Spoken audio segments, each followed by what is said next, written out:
আমি টাকা পয়সা চাই না, আমি শুধু চাই আমার সন্তানের ভবিষ্যৎ। বিবাহিত হোক আর 70-80 বছরের লোক হোক, আমি বিয়া করবো, সমস্যা নাই, সে যদি আমার পাশে থাকে।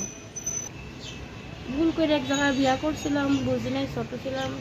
সে আমাকে সন্তানটা দিয়ে চলে গেছে, সে আমাদের খোঁজখবর নেয় না, আমার বাচ্চারও নেয় না। দাবি নতুন করে কেউ আমাকে আর কষ্ট দিয়েন না, যদি পারেন আমার। আসসালামু আলাইকুম দর্শক, আপনাদের প্রীতীয় শুভেচ্ছা জানিয়ে শুরু করছি আমাদের আজকের প্রতিবেদন। তো দর্শক, দেখতেই পাচ্ছেন আমাদের সামনে এক আপু দাঁড়িয়ে আছে। আপুর জীবনে খুবই কষ্ট, আপুর পারিবারিক অনেক সমস্যা আছে।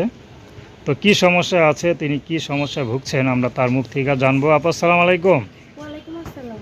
কেমন আছেন? আলহামদুলিল্লাহ, আল্লাহ রাখছে। আচ্ছা, আপু দেখতে তো মনে হয় মাশাআল্লাহ বেশ সুন্দর হবে। বিয়ে শাদীর পরে মনে হয় বাচ্চাও তো আপনার নাকি? হ্যাঁ জি, আমার বাচ্চা। কদিন মানে সংসার তো আছে এখন নাকি? না না, নাই। না, সংসার নাই। মনে করো একটা ছেলের সাথে বিয়া করছিলাম, বাবা মার অবাধ্য হয়ে সে আমাকে ধোঁকা দিয়ে চলে গেছে।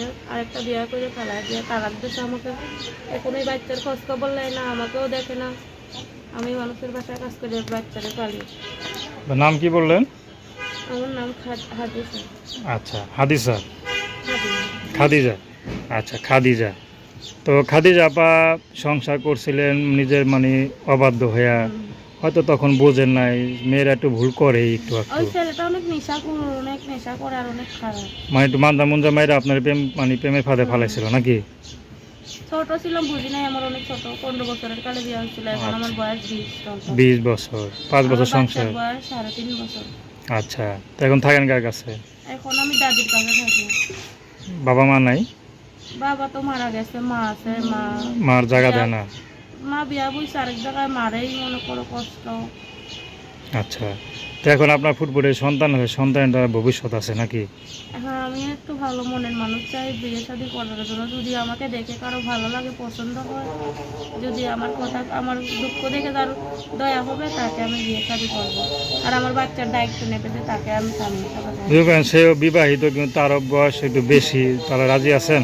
সমস্যা নাই, তার যদি এই মনে করো তার স্ত্রী চলে গেছে, হয়তো মারা গেছে, ওইরকম লোক পাইলে বিয়ে শাদী করবো। তার বাচ্চা থাকলে আমি মেনে নেবো, আর আমার বাচ্চা যদি মেনে নেয়। আচ্ছা, যদি তার বয়স একটু বেশি হয়, 70, 80, 90? বেশি হইলে সমস্যা নেই, তার মনটা সুন্দর হতে হবে, যে আমাকে 2 বেলা 2 মুঠ ডাল ভাত খাওয়াই রাখতে পারবে। আমি ওই জায়গায় একটা মানুষ পাইলে বিয়ে শাদী করবো। আচ্ছা, তো আপনার সাথে কীভাবে যোগাযোগ করবে? আমার একটা ফোন আছে, বাটন ফোন।